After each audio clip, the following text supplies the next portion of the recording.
Hi everyone, welcome back. It's Michelle here again, and today we're going to continue our discussion of meiosis. Today we'll be able to connect meiosis to Mendel's law of independent assortment. Let's get started. Okay, here you see a diagram much like the ones that we saw in the previous video, except this one is a nucleus from a diploid cell with two different chromosomes. That means that 2n equals 4. Remember that this means that the organism contains 4 chromosomes total, 2 copies of the long chromosome and 2 copies of the short chromosome. Let's imagine that the red chromosomes were inherited from mom and the blue chromosomes were inherited from dad. I'd next like you to assume that this individual has the genotype big A, big B, little b. So we're going to consider the segregation of the alleles of 2 genes, the A gene and the B gene for this example. Next, imagine that this heterozygote had a mom whose genotype was big A, little b, and a dad who had the genotype little a, big B, big B. What does that mean?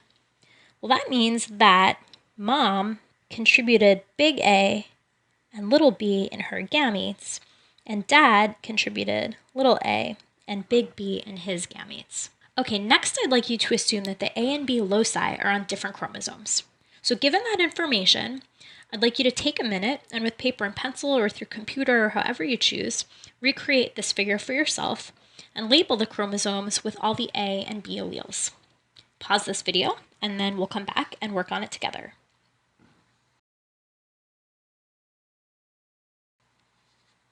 Great. Let's see how you did. So although we know that the A locus and the B locus are on different chromosomes, we don't know where on that chromosome so for the purposes of this example, we're just going to pick a spot. But we do know that the red chromosomes are from mom and the blue chromosomes are from dad. Remember that mom contributed big A, so let's just place the big A allele here. If we look at the homologous chromosome that you got from dad, at the same locus, the allele is little a. Likewise, let's imagine that this is the locus for the B gene. Mom contributed a little b allele, and at the same locus on the homolog, dad contributed a big B allele. Great. So now I'd like you to pause the video for a minute and trace these alleles through every stage of meiosis. What's the genotypes of the gametes that you get?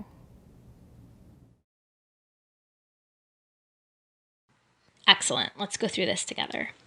So the first step of meiosis is replication. And so here we have the replicated chromosomes. And remember that sisters are pretty much copies of each other. So if you place the alleles on the replicated chromosomes, it's going to look something like this. Okay, great. So now the next step again is recombination. After recombination occurs, the chromosomes align in meiosis 1. So I'm going to show that here. Okay, so here we are in metaphase 1. And I'm just going to quickly place the alleles on this diagram. I'm going to label both sisters at once for simplicity. Is this the only way that the chromosomes can align in metaphase 1? Is there a specific reason why I put the red chromosomes on the left side and the blue chromosomes on the other? There's not. The alignment of chromosomes at metaphase 1 is random.